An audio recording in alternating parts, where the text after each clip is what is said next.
تبارك الذي نزل الفرقان على عبده ليكون للعالمين نذيرا. الحمد لله رب العالمين والعاقبة للمتقين والصلاة والسلام على سيد الأنبياء والمرسلين. اما بعد،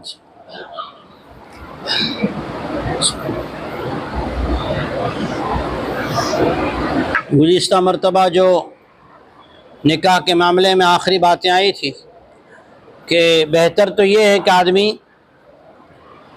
باندی کے بجائے آزاد عورت سے نکاح کرنے کی کوشش کرے، لیکن نکاح کرے، اور اگر وہ نہ مل سکے تو باندی سے نکاح کر لے، لیکن نکاح کے بغیر نہ رہے. اس لیے کہ شیطان سے، دیکھو قرآن مجید اللہ کی ایسی کتاب ہے، اس کو کلام اللہ کہتے ہیں، یہ کلام اللہ ہے، کہ یوسف علیہ السلام جیسا نبی جن کو اللہ تعالیٰ نے حسن، خوبصورتی اس کو پیدا کیا، تو اس کے 79 حصے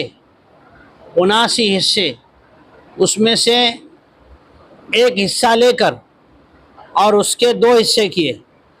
آدھا حصہ یوسف علیہ السلام کو دیا، آدھا حصہ پورے انسانوں میں تقسیم ہوا، جس کی وجہ سے آدمی چلتے ہوئے گاڑی روک دیتا ہے، چلاتے ہوئے گاڑی آئینے پر نظر ٹکا لیتا ہے. یہ تو آدھا حصہ پوری دنیا میں تقسیم ہوا، اس کا اثر ہے. تو جن کو پورا ایک حصہ دیا گیا محمد رسول اللہ صلی اللہ علیہ وسلم، ان کی حسن کا عالم کیا ہوگا؟ اور پھر جس نے حسن خود بنایا، اس اللہ کی خوبصورتی اور اس اللہ کی ذات عالی کے دیدار کا عالم کیا ہوگا؟ تو اب یوسف علیہ السلام جیسا بندہ یوں کہہ رہا ہے، جس کو اللہ نے قرآن میں نازل فرمایا. 13ویں پارے کی پہلی آیت کیا ہے؟ وَمَا أُبَرِّئُ نَفْسِي إِنَّ النَّفْسَ لَأَمَّارَةٌ بِالسُّوءِ إِلَّا مَا رَحِمَ رَبِّي. یوسف علیہ السلام کہہ رہے ہیں کہ میں بھی نہیں کہتا کہ میرے نفس میرے کنٹرول میں ہے، ہاں اللہ بچاوے تو ہی بچ سکے. ایسی بہادری نہیں دکھانے کی کہ اپنے دل میں تو خیال آوے ہی نہیں، پتھر مارو نہ سر نہ پھوٹے. ایسا ہو سکتا؟ ہاں، پتھر مارو اور پھر اس کے بعد معافی شافی ہو جاوے، لیکن اثر تو رہے گا. اس لیے اثر تو رہے گا. تو نکاح کر لے، چاہے مسلمان باندی ہو، مومنہ باندی ہو. اب تو باندیوں کا دور اس وقت ہے نہیں، اس زمانے کے تھے، لیکن مسائل اس لیے کلام مجید میں نازل کیے گئے کہ بہت ساری قوموں کے اندر عورت کو کچھ سمجھا نہیں جاتا تھا، اسلام نے ان کو حق دیا. باندیوں کو بھی ان کا مہر نکاح کے بعد دینے کا حکم دیا، اور اگر اسے آزاد کرو اور اسے تم نے کچھ چیزیں دے رکھی ہیں تو وہ چیزیں ان سے واپس مت لو، اس لیے کہ تم اس سے نفع حاصل کر چکے ہو. اس کے بعد اللہ تعالیٰ نے یہ سورہ نساء کے شروع میں رشتہ داری کے احکامات، یتیموں کے مال، اور اس کے بعد اللہ تعالیٰ نے یہ احکام بیان کرنے کے بعد، کیونکہ اسلام کے اور دین کے 3 بنیادی باتیں ہیں. کتنی باتیں بنیادی ہیں؟ 3 باتیں. شاید ہمارے ساتھیوں کو جو ہمیشہ بیٹھتے ہیں ان کو یاد ہی ہوگی، پھر بھی میں ایک بار دہرا دوں. پہلی چیز ہے توحید، دوسری ہے رسالت، تیسری آخرت. یہ 3 چیزیں بنیادی ہیں. واقعات، مسائل بیان کرنے کے بعد اللہ تعالیٰ پھر متوجہ کرتے ہیں تاکہ کہنے والا، سننے والا سبھی متوجہ رہیں، اپنے آپ کو بھول نہ جائیں. اعوذ باللہ من الشیطان الرجیم، بسم اللہ الرحمن الرحیم. یرید اللہ لیبین لکم وَيَهْدِيَكُمْ سُنَنَ الَّذِينَ مِن قَبْلِكُمْ وَيَتُوبَ عَلَيْكُمْ وَاللَّهُ عَلِيمٌ حَكِيمٌ. اللہ تعالیٰ تو تمہارے سامنے باتیں کھول کھول کے بیان کر دیتا ہے، اور اس کا ارادہ یہ ہے کہ وہ ہر بات، ہر مسئلہ تمہیں سمجھا دے کہ اللہ سب کا رب ہے. احکامات بھی سمجھا دیے، ایک بات. اور اللہ تعالیٰ تمہیں اگلے جو تم سے پہلے ہو چکے ہیں ان کی باتیں بھی سنا دیتا ہے. اگلی قوموں پر 2 طرح کی باتیں ہوئی. جنہوں نے نہیں مانا تو طاقت والے تو بہت زیادہ تھے، سائنس بھی ایسے تھے نا. ان کی تاریخ اگر قوم سمود و عاد کی دیکھو تو انہوں نے جو نقشے مکانات کے بنائے ہیں، اور اس میں آکسیجن آنے کے لیے اور اس کے اندر جو ہے وٹامن C3 آنے کے لیے کیا کیا سسٹم انہوں نے بنائی تھی، آج کی سائنس اس پہ ریسرچ کر کے پریشان ہے. ان کے پاس جواب نہیں ہے کہ ان کے پاس یہ کالج اور آج کی سائنس ٹیکنالوجی نہیں تھی تو انہوں نے اس طرح کی کھڑکیاں اور دروازے اس طرح سے سورج کی طرف کیسے بنائے کہ جس میں بارش کا اثر نہیں۔ اب ان کی مکانات دیکھ کے سائنس، خیر اس کو اسٹڈی کیا کرو، پڑھا کرو۔ تو اللہ تعالیٰ فرماتے ہیں کہ اللہ تعالیٰ نے دنیا کے اندر اگلی قوموں کے جو آثار ہیں، پرانے جو کھنڈرات ہیں، وہاں پہ لوگوں کو جانے کا حکم کیوں دیا؟ تاکہ وہاں جا کے دیکھیں کہ جنہوں نے مانا آج ان کا نام نسب سب باقی ہے، انبیاء علیہ الصلوۃ والسلام اور ان کے ماننے والے، چاہے وہ آزاد تھے یا بادشاہ تھے تو سلیمان علیہ السلام کا ذکر آج بھی موجود، ذوالقرنین کا ذکر آج بھی موجود ہے، یوسف علیہ السلام قاضی رہے اور یوسف علیہ السلام جو ہے وہ سخاوت کرنے والے رہے، عزیز مصر کی کرسی پہ رہے، اس کا ذکر موجود ہے۔ اچھا، غلاموں کا ذکر کہ بلال حبشی کا آج بھی ذکر موجود ہے، عورتوں کا کہ فرعون کی باندی کا ذکر آج بھی موجود ہے، کہ چل پھر کے دیکھیں سنن الذین من قبلکم، اللہ تعالیٰ تمہیں دنیا کے اندر چل پھر کے جو واقعات ہو چکے وہ بھی بتاتا ہے، تاکہ یہ تحقیق کر کے پتہ کرو کہ ہمیں کون سے راستے پہ چلنا ہے، ہمیں کون سے راستے پہ چلنا ہے۔ دو چیزیں دیکھنے کے بعد،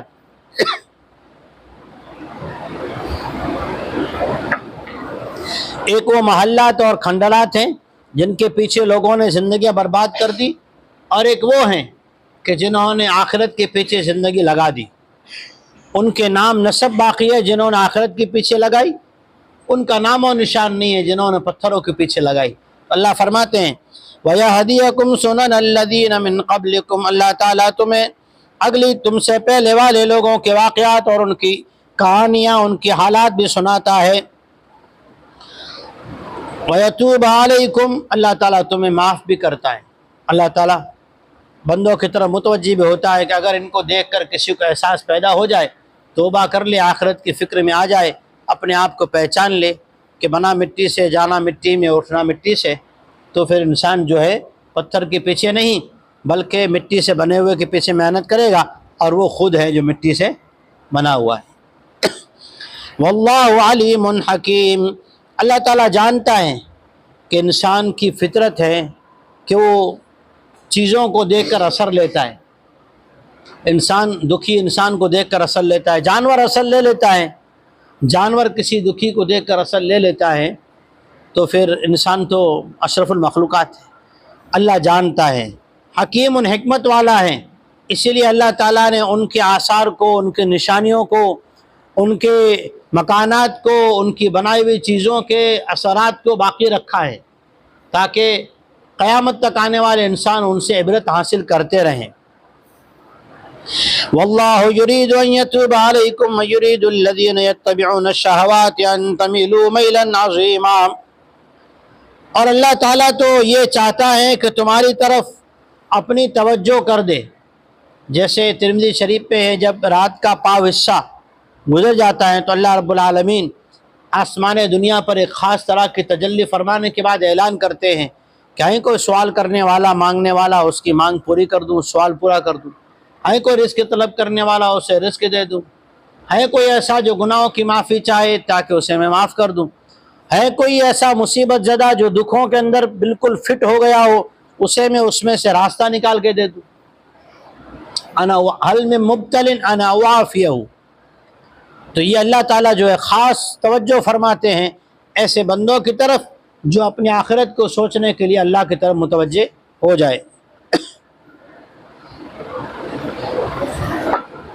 وَيُرِيدُ الَّذِينَ، اور خواہشات کا اتباع کرنے والے، من مانی زندگی جینے کی راہیں تلاش کرنے والے، جو رات دن دنیا کے اندر یہ سوچتے ہیں کہ کیا مسلمان، کیا قرآن نے، کیا شریعت نے ہمیں قید کر رکھا ہے۔ مسئلہ تو یہود و عیسائیوں کی طرف سے اور غیر اقوام کی طرف سے یہ تھا کہ اسلام نے حجاب کا حکم کیوں دیا، عورت کو قید کر دیا۔ اب رونا یہ ہے کہ اسلام کے احکامات پہ ہمیں خود شک ہونے لگا ہے مسلمان قوم کو کہ یہ قید و بند کہاں کی ہے، ہمیں تو چھوٹ دو، جیسے اور جیتے ہم بھی جیتے، اور جس طرح سے اور لوگ جو ہے دنیا کے اندر تجارت کیا، نوکری کیا، شادیاں کیا، جس طرح وہ کرتے ہم بھی کریں، اور دن بدن بڑھتے جا رہے ہیں، مڑنے کا نام نہیں ہے، آگے ہی بڑھتے جا رہے ہیں، حالانکہ کم ہونا چاہیے۔ جہاں سے آدمی کو پتہ چلے کہ یہ چیز غلط ہے وہیں سے آدمی کو لوٹ آنا چاہیے، وہیں سے آدمی کو چھوڑ دینا چاہیے۔ لیکن کیا ہے کہ دن بدن تو قرآن کیا کہتا ہے، اور وہ لوگ جو خواہشات کے پیچھے چل رہے ہیں ان کی تو مرضی اور ارادے ایسے ہیں کہ تم بھی پورے کے پورے جو ہے نا ان کی طرف مائل ہو جاؤ، یعنی ان جیسے ہو جاؤ۔ جیسے بہت سی مرتبہ سماج میں کوئی آدمی بیچارہ اس کو پٹیل بنایا جائے یا کوئی مفتی صاحب مولوی صاحب بن کے آئے تو خاندان والوں کو کہتا ہے دیکھو پہلے اپنے باپ دادا ایسا کرتے تب سے ایسا کرنے کا، تو خاندان والے کیا کہتے ہیں کہ دیکھ اپنے پورے خاندان کو تو ڈبوئے گا، جہاں تہاں فتوے لے کے بیٹھا رہتا ہے، ایسے سیدھے سیدھے سماج میں پھوٹنے فتنے مت ڈال، جیسا ہم کہہ رہے ویسا کر۔ حالانکہ فتنے نہیں ہے بلکہ یہ شہوات کے پیچھے دیندار کو لے جانے کی سازش ہے۔ قرآن یوں کہتا ہے اس آیت میں، وَيُرِيدُ الَّذِينَ يَتَّبِعُونَ الشَّهَوَاتِ أَن تَمِيلُوا مَيْلًا عَظِيمًا، جو لوگ خواہشات کے پیچھے من مانی اپنی طریقوں کے پیچھے چلنا چاہتے ہیں ان کی تو پلاننگ ایسی ہے کہ تم کو بھی اپنے جیسا بنا دے، جیسے ہمیں ویسے ہمارے، سمجھ گئے؟ ہماری طرح نہیں چلیں گے تو آئندہ دوسری کمیٹی ہوگی۔ یہ ہے خواہشات کا اتباع۔ یرید اللہ ان یخفف عنکم وخلق الانسان ضعیفا، اللہ تو چاہتا ہے تمہارے اوپر سے بوجھ ہلکا ہو جاوے۔ اسلام کا ایک ایک رکن، حضرت حکیم الامت مولانا اشرف علی تھانوی رحمۃ اللہ علیہ کی کتاب الاحکام العقلیہ والنقلیہ پہلے عربی میں تھی، تب بھی الحمدللہ میں نے پڑھی، اس کے بعد اس کا ترجمہ اردو میں آیا، احکام اسلام عقلی کی نظر میں، وہ بھی میں نے پڑھی ہے۔ اس میں کتنی حکمتیں، اللہ کے احکامات میں کتنی حکمتیں ہیں، اور پھر حضرت کی تفسیر بیان القرآن، اسلامی احکامات کو اگر آدمی سوچے غور و فکر کرے نا، دنیا کے سارے جھمیلوں سے چھٹکارا ہے۔ اللہ فرماتے ہیں اللہ تو چاہتا یہ ہے کہ تمہارے اوپر سے بوجھ ہلکا ہو جائے۔ بولو نکاح آسان ہے کہ نہیں؟ آج مجھے ایک آنند کے جماعت کے ذمہ دار سنا رہے تھے کہ ابھی آنند میں ایک نکاح ہوا، بہت بہترین نکاح ہو گیا، نکاح کر کے دلہا اور دلہے کے ساتھ آنے والے 2-4 بندے جو تھے وہ چلے گئے، کہا کہ رخصتی تو کہ ہم شام کو آئیں گے۔ شام کو لڑکی کا باپ اور اس کا بھائی، 3 بندے، باپ اور بیٹا اور بیٹی گئے، اور شام کو جا کر اس کے شوہر کے گھر ٹرین میں بٹھا کے جا کے چھوڑ کے آئے۔ ایک نکاح ایسا ہوا کہ والد خود گیا، باپ خود گیا، اور وکیل خود ہونا چاہیے نا، جب باپ موجود ہے وہی گواہ رہے، وہی وکیل رہے۔ اور دیکھیں یہ بھی بات نکاحوں میں لانے کی آپ لوگ ماشاءاللہ بہت ماننے والے اور اطاعت کرنے کی کوشش کرنے والے لوگ، اس لیے درخواست کرتا ہوں کہ جہاں نکاح ہو کوشش یہ کرو وکیل گواہ محرم ہو، 1 نمبر 2 وکیل گواہ 5 وقت کے نمازی ہوں، تاکہ آئندہ کبھی معاملہ ہو تو یہ گواہی یہاں بھی پیش کریں، قیامت میں پیش کریں، اور باریش ہوں، داڑھی والے ہوں۔ یہ ہے گواہی کی بڑی شرائط، اور دوسری شرائط اپنی جگہ، یہ کوشش کرو۔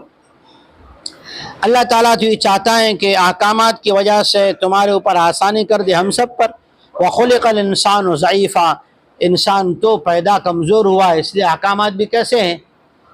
احکامات بھی اللہ تعالیٰ نے آسان دیے۔ 5 وقت کی نماز ہمارے جسم کی بھی، روح کی بھی، دماغ کی بھی غذائیں ہیں، کہ صبح میں فجر میں تہجد میں اٹھ جانا، کہ جسم کے لیے فٹنس کے لیے سب سے زیادہ غذا ملتی ہے تہجد میں، کہ ان قرآن الفجر کان مشہودا، سب سے پہلے جو رات میں شیطانی اثرات ہوئے، فجر میں قرآن سنے گا اثرات ختم ہو جائیں گے، ذہن فریش ہو جائے گا، جسم کی سستیاں ختم ہو جائے گی۔ تو یہ سارے ایک نہیں، ہزاروں احکامات جتنے بھی شریعت کے ہیں۔ اللہ فرماتے ہیں انسان کمزور تھا نا، اس لیے اللہ تبارک و تعالیٰ نے انسانوں کے لیے اسلام میں احکامات میں آسانی پیدا کی۔ تو سورہ نساء میں پہلے جو ہے نکاح کے مسائل، اور اس کے بعد شادی بیاہ کے اور خاندان میں یتیموں کے مال کی حفاظت کے مسائل، اور اس کے بعد جو ہیں غلام باندیوں کے مسائل، اور اس کے بعد ان 2 آیات میں اللہ تبارک و تعالیٰ نے فرمایا کہ ہمیں اگر اتباع کرنا ہے تو اپنے ساتھ رہنے والے احباب جن کے ساتھ ہم چلتے ہیں، جن کی مان کے چلتے دیکھنا ہے، اور دنیا کے اندر بھی جیسے ویکیشن کے یہ اسکول کی چھٹیوں کے موقع ہوتے ہیں، یا آدمی کہیں جاتا ہے گھومنے، تو یہ 2 چیزیں دیکھیں۔ ایک چیز یہ کہ جنہوں نے آخرت کی فکر کی تو ان کے آج نام و نشان اور سب کچھ باقی ہے الحمدللہ، اور اللہ تعالیٰ انہیں قیامت میں چمکائے گا۔ اور جنہوں نے پتھروں پہ محنت کی، چیزوں پہ محنت کی، یہیں چھوڑ کے چلے گئے، آج کس نے بنایا کچھ پتہ نہیں ہوتا۔ اس لیے اور آئندہ کے مسائل میں انشاءاللہ کہ ہمارا نظام، معاشرتی نظام یعنی خاندانی اور مارکیٹ یعنی بازار تجارت، چاہے وہ تجارت پھل فروٹ کی ہو، سبزیوں کی ہو، یا پھر تجارت جس ضرورت کی چیزیں جو بازار میں ملتی ہیں ان کی تجارت ہو، ان تجارتوں میں اور خاندانوں میں کن صفات کی وجہ سے آدمی حفاظت میں بھی رہ سکتا ہے اور ملک بھی، گاؤں بھی، خاندان بھی، علاقہ بھی ترقی کر سکتا ہے، انشاءاللہ آئندہ سبق میں اللہ تعالیٰ اطاعت نصیب فرمائے، آمین۔ سبحان اللہ و بحمدہ، سبحان اللہ۔ دین کی بات پھیلانا صدقہ جاریہ ہے، ثواب کی نیت سے ویڈیو کو شیئر ضرور کیجیے۔ جزاک اللہ۔